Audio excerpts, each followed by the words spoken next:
Hello and welcome to the Let That Shift Go podcast. I'm Noel. And I'm Lena. And this is where we talk about the good, the bad, and all the shift in between. We just talk mad shift. Let's get into it. Have you ever wondered about the difference between being vulnerable and being transparent? Today, we're going to dive into these terms, meanings, and how they impact our mental health and our relationships, and why safety plays a key role in both. Yeah. But first, let's get into the skin deep cards. Yeah. You want to go first? Sure. Describe the last experience you had in which you realized that you had matured. Well, well, I guess it would be learning to be grateful for, all the lessons in the darkness. Ooh. Going through some hard times and really just being appreciative of all the lessons. And then, we talked about last episode about looking forward to the goals of the new year. But, I was really resonating with that episode and thinking back of all the things that I'm grateful for. Mm-hmm. And just, I was realizing my growth and being able to just focus on the positive and how much that improves my just well-being and overall happiness. Yeah, I love that. And I would agree that, when you're able to take something that's painful and instead of fighting against it and looking at it as like a failure or something that's, a negative, is to instead look back and go, man, what did I learn from this? Or look how there's so many great things that did happen. And how can I appreciate that? Because I feel like that is one of the biggest shifts that you can make in change and in growth. Is, just surrendering to what is, but also being able to appreciate what that experience brought you. Yeah, and it creates safety within me because when I'm focusing on the bad things and all the negative, it just creates all this anxiety, fear. But when I'm looking at the positives of what I'm learning and why this is happening for me, so it's not always easy to shift into that. Yeah, but really just looking like, this is a place for me to grow into. Yeah. Gratitude feels so much, I don't know, like warmer, Just a little bit. Yeah. And that fear and anxiety just feels like scatteredness. So there's a big change in maybe just opening up flow, in your life, in your body, whatever. So yeah. Thank you. Okay. My question is, what force of nature do you resonate most with? I would say the wind. Why? Because I'm all over the place sometimes. And you blow and push people into. And I am constantly like, oh, what about that? And then I can get focused, and then it's like, oh, it takes me somewhere else. It's like I don't always just spend a lot of time in one spot or thought. And so probably, the wind. You're less of a hurricane now as an adult. Yeah. I'm more like a soft breeze. Yeah, I could agree with that. With strong gusts every now and then, but I would say definitely the wind. That's good. Yeah, I'm head in the clouds a lot. That's what people tell me. So let's talk about this vulnerability versus transparency. Yeah, I like this topic because, to be honest, it wasn't anything that I ever actually gave any thought to. But, I saw a post, and then when you came today, you're like, what are we going to talk about? This is something that's on my mind. I was like, wow, that just came up also in my view today, and talking about the difference between transparency and vulnerability. And really, it's not, I don't think it's, I'm surprised at the things that I don't think about until it's brought up. Right. Yeah. And it's like, there is a difference, but we probably think sometimes, well, I'm being transparent. I'm telling you what's going on. And is that a form of vulnerability? But it turns out that that's probably not. Because, I've tricked myself into that plenty of times because, we've both been accused of saying what's on our mind. And I didn't realize that, I kind of felt as if I was being vulnerable in the moment. I don't know if it just, when you're speaking your truth, you feel like you're telling people how you feel. And I felt like that's pretty vulnerable. But maybe that's more just transparency. And it can come across as accusatory or blaming or, so it's not always received as if it was vulnerable. Well, one of the things it says is that vulnerability fosters connection, but transparency fosters clarity. So one is more just information, and the other one is actually inviting more connection. And that vulnerability, in some way, you're risking something. You're risking yourself. You're opening yourself up to maybe criticism or hurt or pain, that you're actually making yourself available in a way that you don't have control over how it's received or how what the response is. Yeah, I read a reference that transparency could be like building a glass house, and vulnerability is giving somebody the ability to move around the furniture, or maybe even bring a hammer and break stuff, and just rearrange. Yeah, because transparency is like it's openness, but it's not necessarily sharing any deep emotions, right? You're just like, this is information, but you're not really opening it up to anything else. Yeah, and it's not about oversharing or sharing with everybody. You got to be, it's got to be in your heart to be in a moment where you want to be vulnerable. Yeah. It's not about being vulnerable with everyone, but in relation, sometimes it's very necessary because vulnerability is the bridge to connection. Yeah, it opens you up. There's like a tenderness, there's something about emotional exposure that creates a tenderness. But that can feel a little scary sometimes. It is. And I think that's what moved me away from vulnerability into transparency, because I feel like I'm defending myself sometimes. And that doesn't come across as vulnerable. Does that make sense?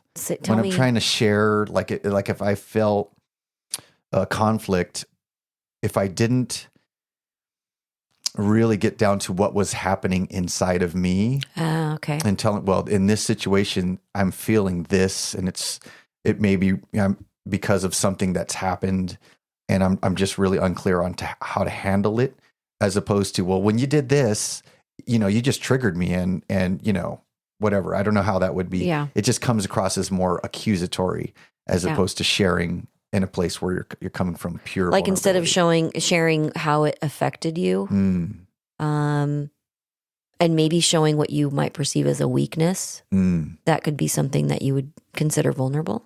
Yes or no? Yeah, I think it's really, I think before you can be vulnerable, I think you really need to feel into what is the emotion behind what's triggering inside of you. Because otherwise it just comes across, I'm just going to spew out something. So being able to, you may not be ready to be vulnerable, and you may need to work through that first. Yeah. To get into a place where you feel safe enough to be vulnerable. And I think what we talked about is being safe is probably the key to all of it, because I don't think I've ever been vulnerable if I didn't feel safe. Well, I think it's kind of hard to do that. Why? Because if you don't feel safe, how do you feel like it's okay to expose yourself? Right? To like kind of open yourself up. If you have no safety in that, you're going to be less likely to move into that.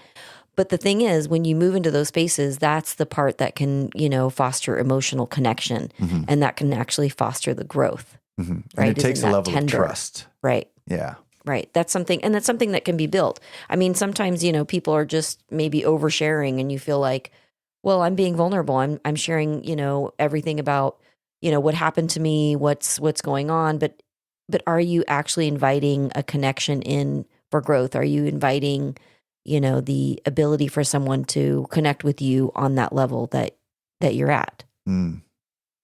Yeah. And I think being vulnerable, you're actually asking in some ways for guidance.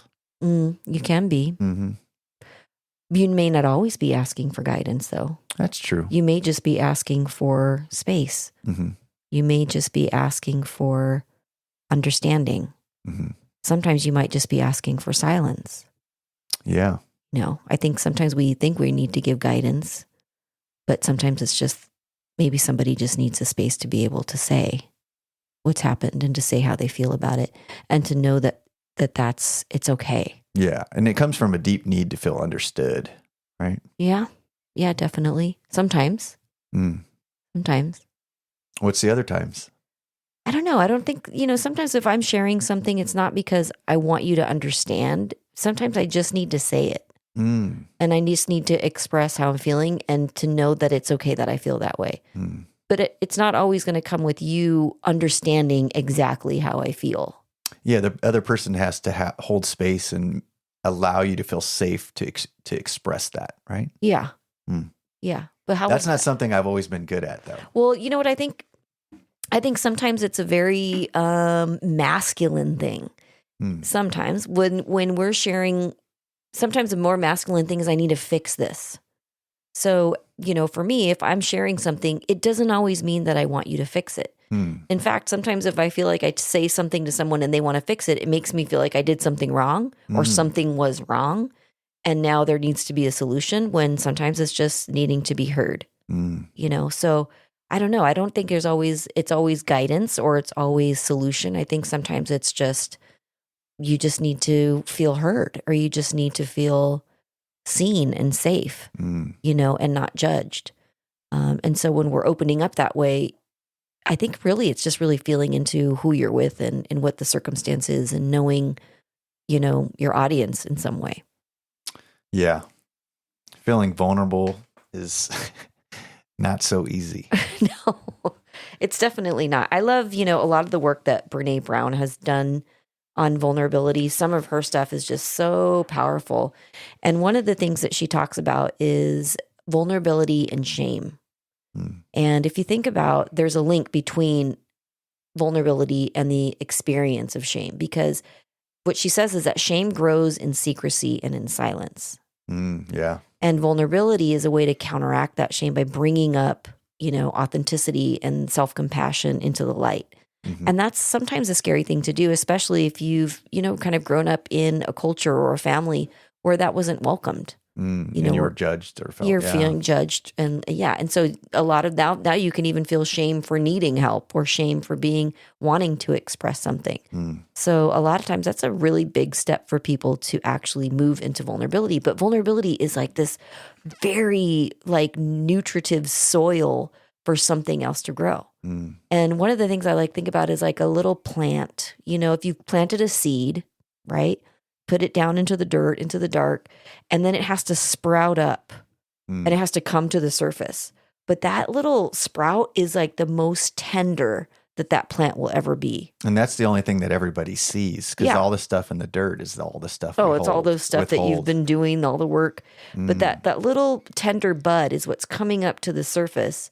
And it really wants this safe place to be able to grow. And authenticity. Right. Authenticity, yeah. Yeah, but at first it needs to push up through the surface. And so, but that's the opportunity. It's like if you just stayed in the dark the whole time and just stayed under the ground, you're never going to grow, right? At some point you need to come up to the surface, feel that tenderness, and, kind of push up into the light in order to bloom and to blossom and to grow. But honestly, what does that garden need? It also needs like this kind of safe place to be able to do that. And kind of recognizing, like, how do you recognize when you're in a safe place to be able to share or to be vulnerable? What does it look like to be in a place where you can do that, where the healing can begin? Man, it's not easy to find.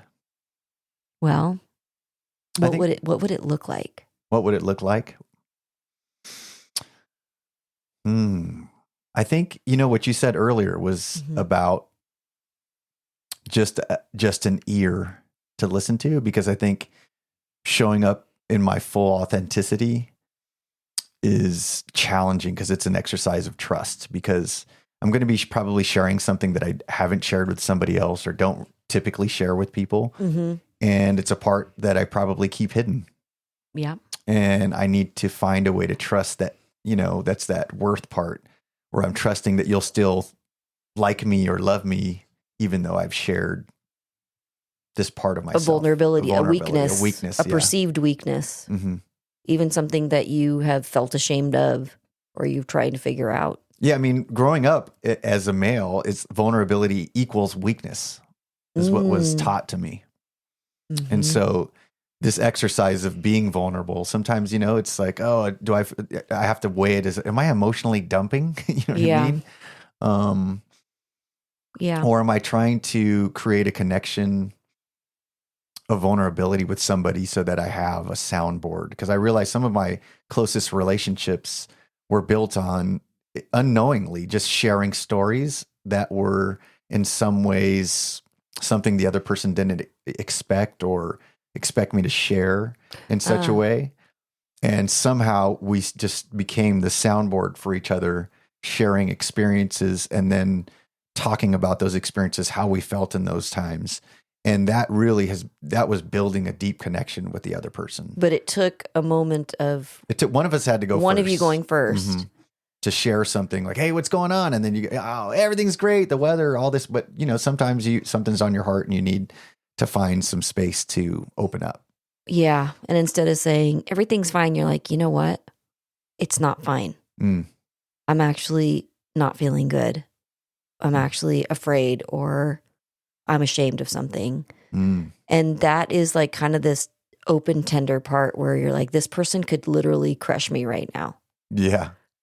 But instead, maybe they won't. And maybe that is able to create this like deeper connection that you didn't expect. Mm-hmm. I heard that love was described as like giving somebody the ability to crush you and trusting that they won't. Yeah. Yeah, definitely. But there's some, there are some places where it's, like an unsafe vulnerability, right? So that would be like if you're sharing emotions in an environment where you're going to be dismissed or criticized. And I think there's some level of discernment and self-awareness that we need to practice when we're going into a place of considering, being vulnerable, right? And just noticing, who are you around? Like, how do you feel when you're around this person or in this group? Is this the place? It's not always the time to just overly share and be overly emotional. Well, maybe that's the time to be transparent.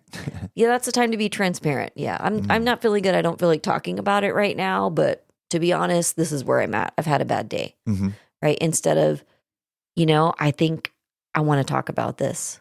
How do you feel? Or noticing for yourself if you feel safe with these people. Is this going to be somebody who's going to be, an empathetic witness, right? Or is this somebody that you feel comfortable expressing your struggles with?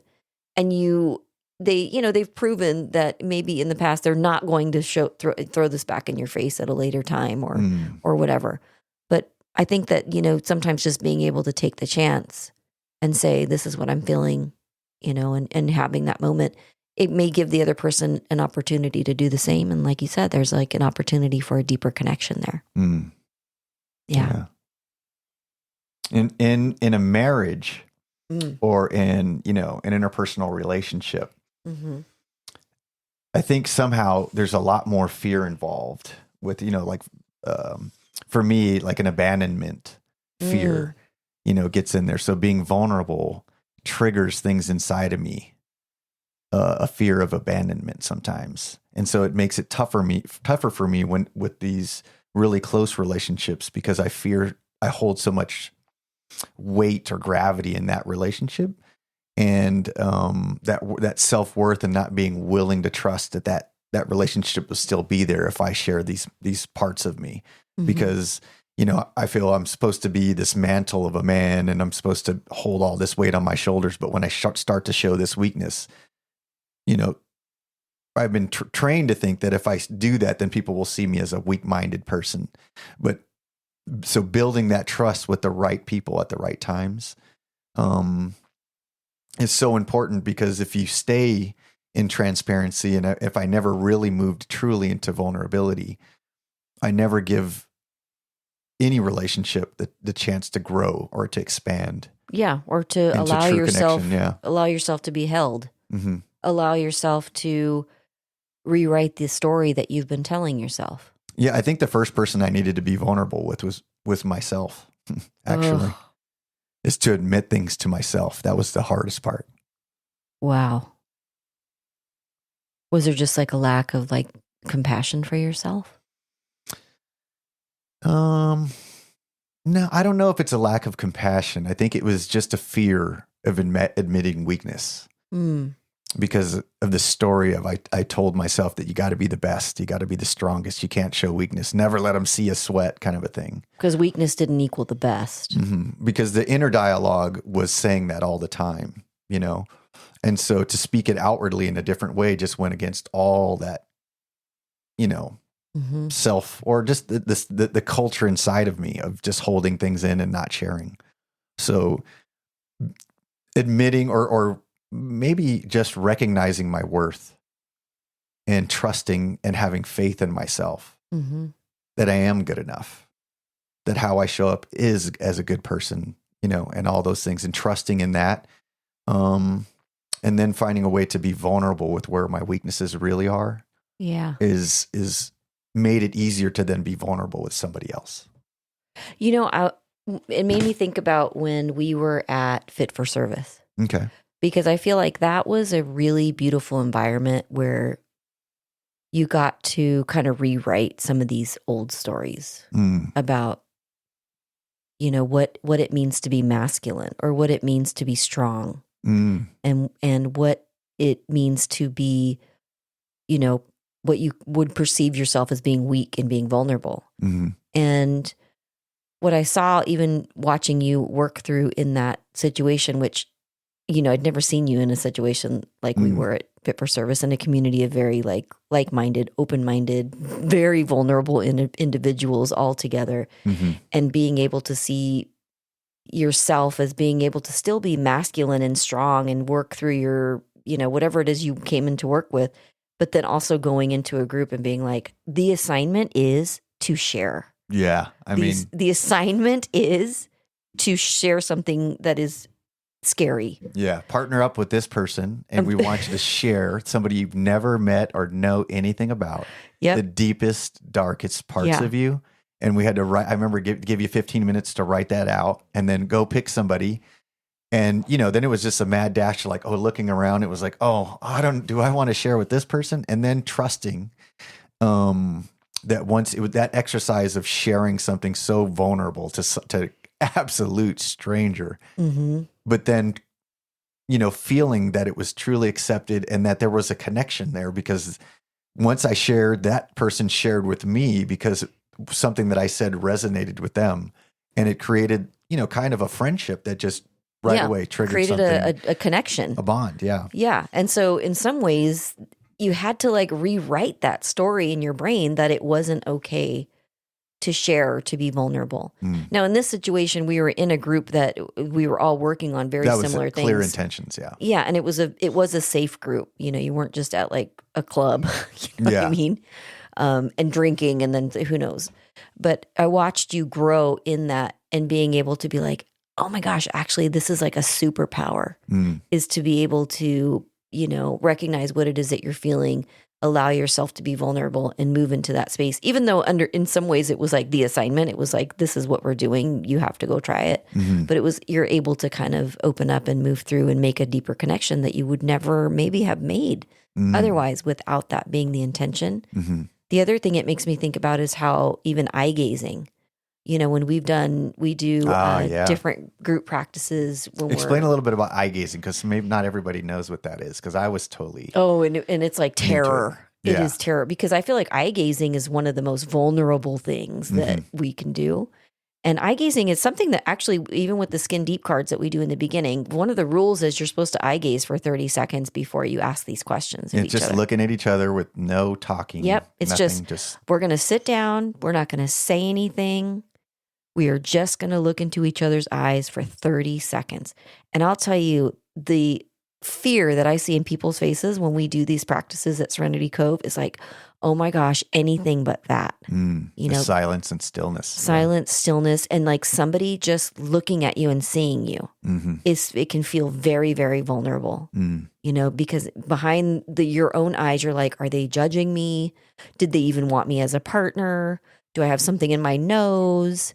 Am I this? Am I that? Like all of your fears are showing up, and it feels very, very vulnerable. But pretty soon you're just able to like, all right, at 25 seconds, you're like, wow, I'm actually just seeing this other person in front of me who is equally vulnerable because they're having to look back at me and let me look at them. And so it's a really great practice in a level of vulnerability, you know, and really just noticing where in yourself you're holding this fear or this shame or whatever it is, all these emotions that are running through, and what are the things that are stopping us from allowing ourselves to move into a space of vulnerability? Fear. Yeah. Fear, shame, you know, like what could happen? What is this person going to think of me? Are they still going to love me? Are they going to think that I'm weak? You know, are they going to use this against me?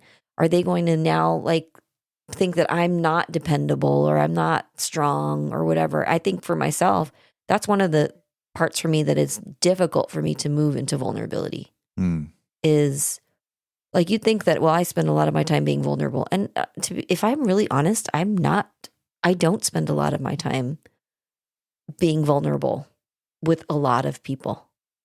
Why is that? I think that it's because I have this story in my head that people expect me to be the strong one. They expect me to be the one that has the answers. And so when I'm feeling lost or I'm feeling afraid, it is actually really hard for me to call someone and say, I'm feeling this. Because part of me is going to be like, you know what? I'm probably going to get over this. I'm probably going to be fine. I can probably go work this out myself. But now they're going to remember that I was weak. Or there was a moment when I didn't have the answer. And so if I'm being completely transparent right now, and maybe somewhat vulnerable, more just transparent, is that is a hard thing for me to do. And I don't think about it often, but now that we're talking about it, it's like, it's hard for me sometimes to be vulnerable with a lot of people. Like if I'm having a problem with Armando, I'm in trouble. Why is that? Because, that's probably where maybe I'm feeling a little lost about what I do or how should I handle this, or me upset me and I'm feeling this. Armando's a person that I usually go to and I have no problem being vulnerable with. But if like my person is not available to me because he's the one I'm mad at, I don't really feel super comfortable just calling someone up and going, I need to talk about this. Can you just hear me out? And I'm feeling, pain and da-da-da. And you know what? I have friends that are probably, even if they are listening to this, like, are you kidding me? You could call me anytime. Yeah. It has nothing to do with you. It has to do with me and the story that I tell myself in my head about how okay it is for me to feel weak or to feel like I don't have the answer. And even talking about it right now, I realize that has really probably stopped the growth of a friendship in where it could expand into, because I don't often allow myself to go into that space. Well, we often say you can only meet somebody as deeply as you met yourself. And I think you've been pretty deep. Yeah. And so it doesn't come from a lack of self-awareness. It just maybe comes from the trust. I think it comes from the story I tell myself about who I am. And that's that's an automatic response. I think that we all have stories that just run in our, in our subconscious. And I think that's what will stop me. So really just even having the conversation now, there's a level of awareness that's even opening on my own ability to be vulnerable. So, I mean, in some ways this is helping me. I thought we were just going to be giving information, but I'm like, oh my gosh, Lena, you could use some more practice, and I think if you're like me and you're the one that, most people expect to have the answer, you're expected to be the one that picks people up. It can be really isolating for you when you have a problem. Yeah. To be able to ask for help. Because you're supposed to be the one that has it all figured out. Yeah. And I have that sort of like, you should have this figured out. And if you just spent enough time with yourself alone and being quiet, you probably will figure it out. You know what? That's probably true. Yeah. But it doesn't allow me to but part of it deepen is, a connection. Yeah. One of my weaknesses, I would say, prior to becoming self-aware was like, I had a hard time asking for help because like you said, I was the fixer. Yeah. And so what if that changes and I start asking for help? I'm no longer the fixer. And that's what I found my worth in. So it's almost taking away your value. And I had a hierarchy in my head. Well, if I ask this person, then that puts him above me kind of thing. Yeah. It's subconscious, but it was there really. Yeah. And so I would only maybe talk to people that I deeply respected or who had some sort of clinical training or something like, or somebody who, I just highly respected would be somebody that I would share with, but not just anybody. And that could be true. That could be something that is, safe way to go about it. But it really probably hindered me from having more connection with other people because I looked at it as lowering myself in some way instead of just seeing each other as two human beings who have all their own issues, thoughts, wants, needs, and feelings, and they're going through something, and I'm going through something, and I just need Help. somebody to hear me, somebody to hold space.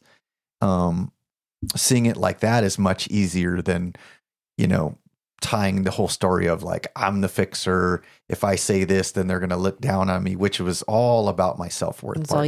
It's a story you were writing. So it kept me from being vulnerable for a long time. And even to this day, I still have, I didn't even realize the difference between vulnerability and transparency. I always thought that they were the same thing. What are you talking about? I'm clear with exactly who I am, what my intentions are, but that's not It's vulnerable. not the same. And I now, after this conversation, I'm almost playing back conversations I've had, arguments I've had, and really just feeling into the difference in the reaction of the person I'm having a conversation with. I can tell if I'm being vulnerable retrospectively. If I was being vulnerable or if I was being transparent because of the reaction or, what happened in that conversation. Yeah. And I'm slowly kind of untangling, going, yeah, that was, I thought I was being vulnerable there. And there might have been a little bit of vulnerability, but I shifted into transparency, which became something totally different. Yeah. There was no more growth that was going to happen. You're just giving information. I wasn't sticking with me, like what's going on inside of me. It was, even if I was, let's just say I wasn't, sharing about my partner. I was, like you're saying, if you have Armando as a person that you have an issue with, but then you can't share with him like that, there would be an issue with that transparency. But let's just say you were then talking to a friend. You also said you would still have an issue talking to that friend because of that that thing. Yeah. And that's something that's kind of still remains in me. Yeah. And I'm trying to work through that process of being authentically vulnerable.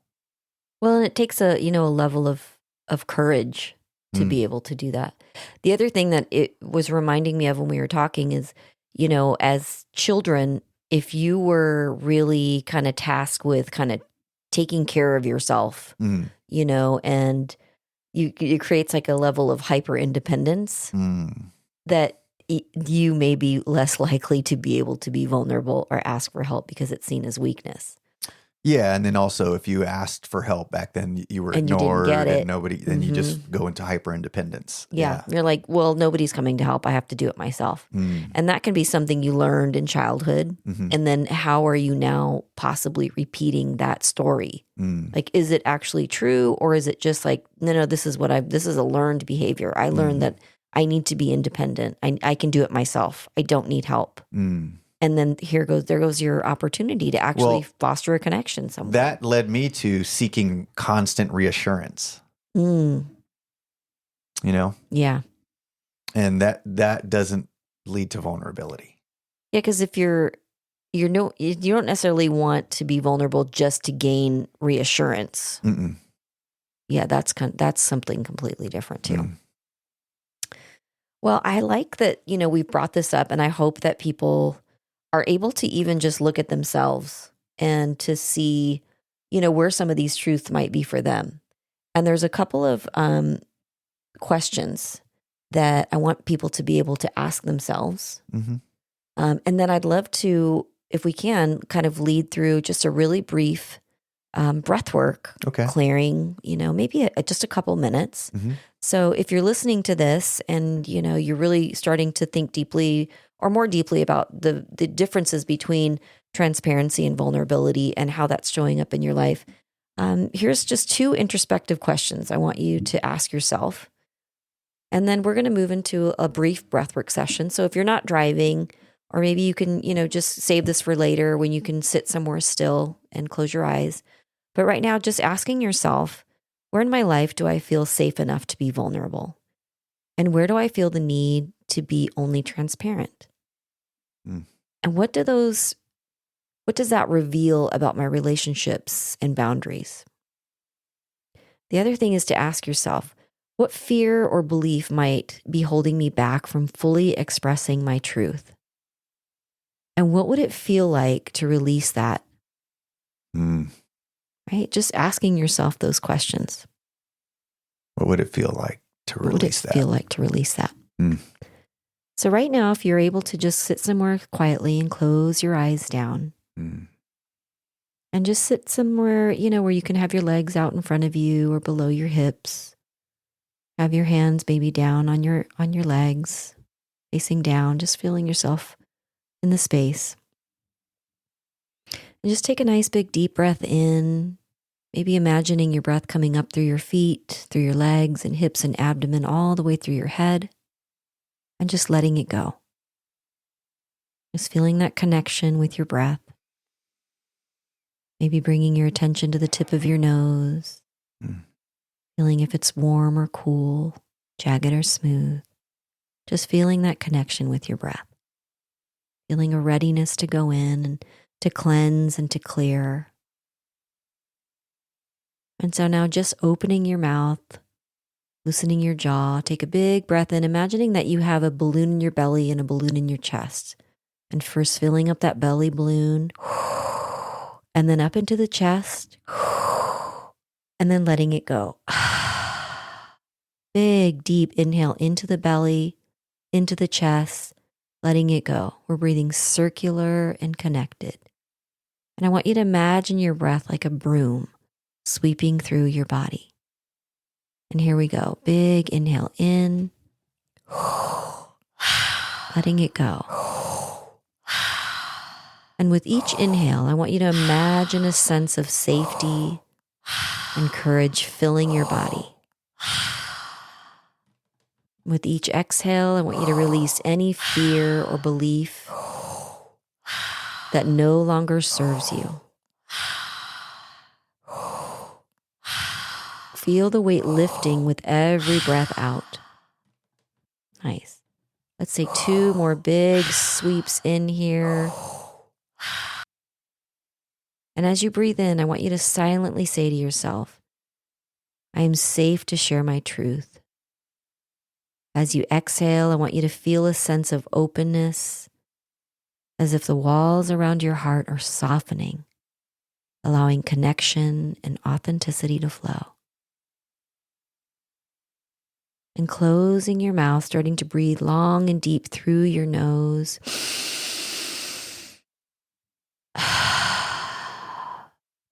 Long, deep in through the belly, through the chest, letting it go all through the nose, circular and connected. Stay with that breath, and with every breath, I want you to picture yourself stepping into your truth, fully aligned, fully supported.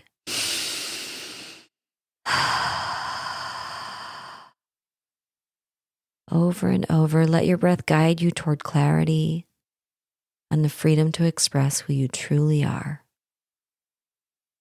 2 more big breaths in through the nose.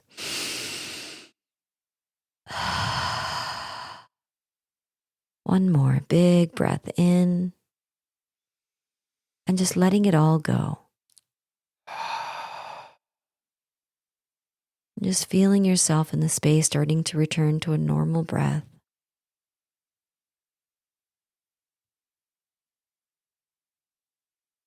Eyes closed, and I would just want you to remember that both vulnerability and transparency can have their place in creating connection and clarity in your life. And I want you to take some time to reflect on where you feel safe to be vulnerable.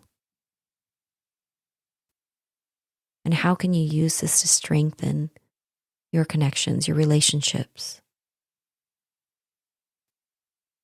and especially that relationship with yourself. Big breath in, let it go with an audible exhale.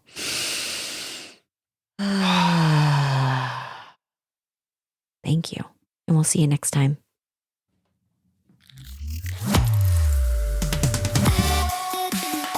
All right, that's been another episode of Let That Shift Go podcast. I'm Noel. And I'm Lena.